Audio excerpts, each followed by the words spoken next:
Hi everyone, welcome back to my latest video. और आज के वीडियो में जो स्टॉक हम डिस्कस करने वाले हैं वो अभी तो पेनी स्टॉक बन चुका है, लेकिन पेनी स्टॉक बनने से पहले इसने ऐसे बहुत सारे रेड फ्लैग दिए, ऐसे बहुत सारे इंडिकेशंस दिए जिनसे कि रिटेल इन्वेस्टर्स को इससे दूर रहना चाहिए था।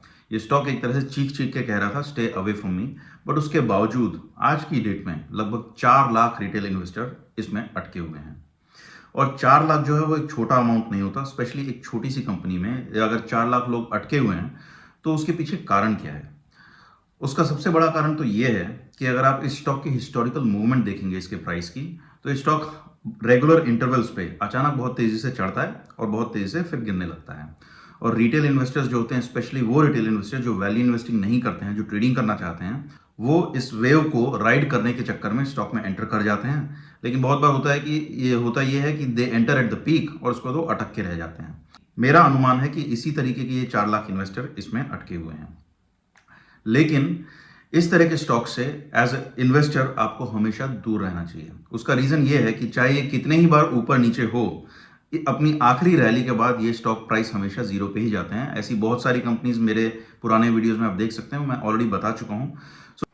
सो ultimately such companies always go down and as a investor it is best to stay away from such stocks. Stock का नाम है मिष्टान फूड्स और लेट अस सी कि इसने क्या इंडिकेशंस दिए थे जिनको देख के रिटेल इन्वेस्टर्स को इससे दूर रहना चाहिए था। Let us take a look at it one by one.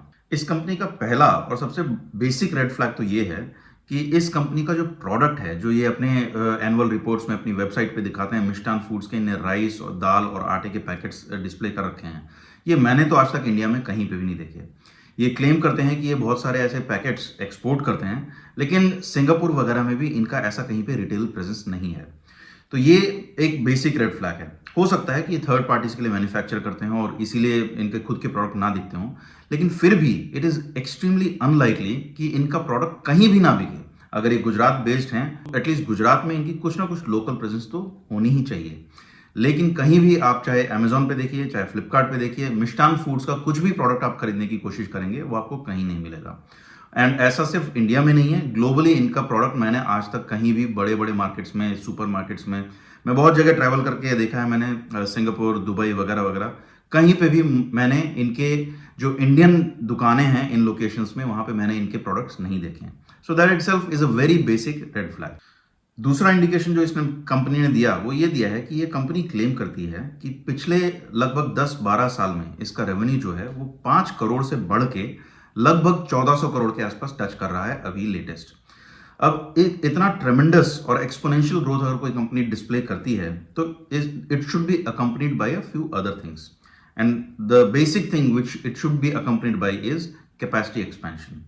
कहने का मतलब ये है कि अगर ये कंपनी आज से 10 साल पहले एक प्लांट के थ्रू काम कर रही थी तो आज इसके 2-3 प्लांट तो होने चाहिए, वरना इतनी एडिशनल रेवेन्यू जनरेट करने की कैपेबिलिटी कहाँ से आ रही है? उस एक प्लांट के बेसिस पे तो नहीं आ रही होगी।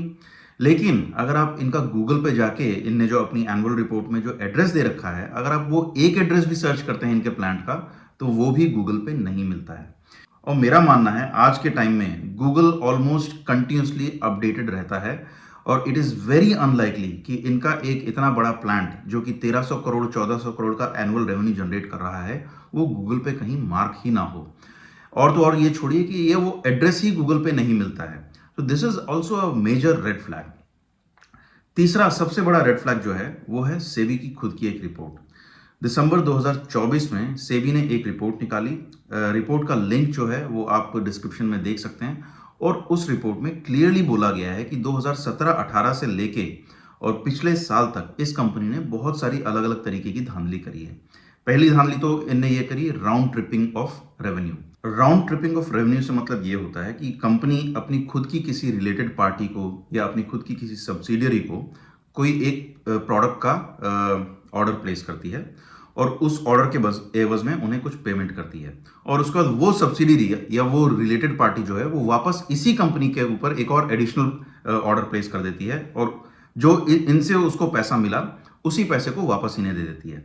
होता क्या है, इससे जो होल्डिंग कंपनी है, इस केस में मिष्टान फूड्स, उसका रेवेन्यू जो है वो बढ़ता नजर आता है, जबकि इन रियलिटी कोई रेवेन्यू ऐसा बढ़ा नहीं है। एक तरह से पैसा घूम के वापस इसी कंपनी के पास आ गया है।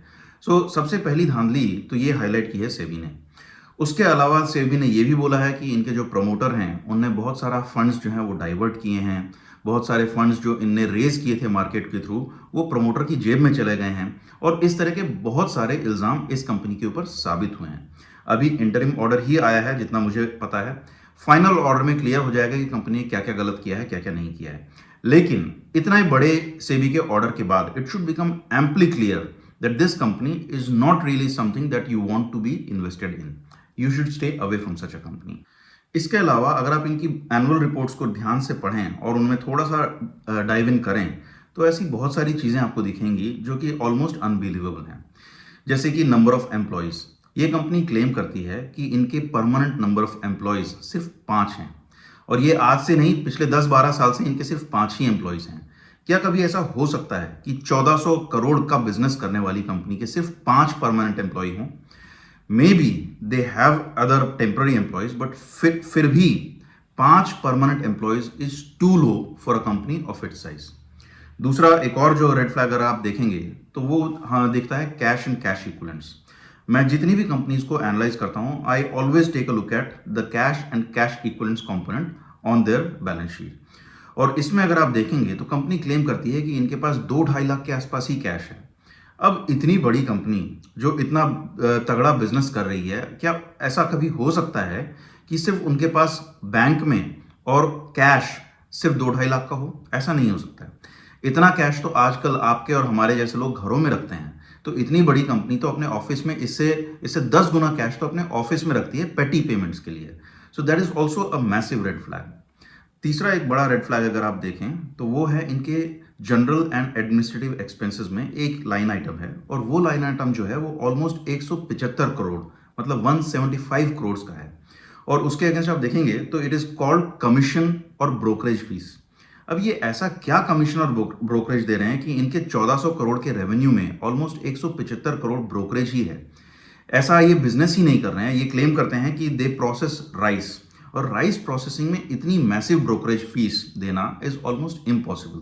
दिस इज ऑल्सो इंडिकेटिव ये कंपनी कंप्लीटली धांधलेबाजी में ताबड़तोड़ जुड़ी हुई है। एक आखिरी चीज जो इनकी बुक्स ऑफ अकाउंट में जो मुझे दिखी और जो कि मुझे बहुत ही फनी लगी वो है इनके लोडिंग एंड अनलोडिंग एक्सपेंसेस।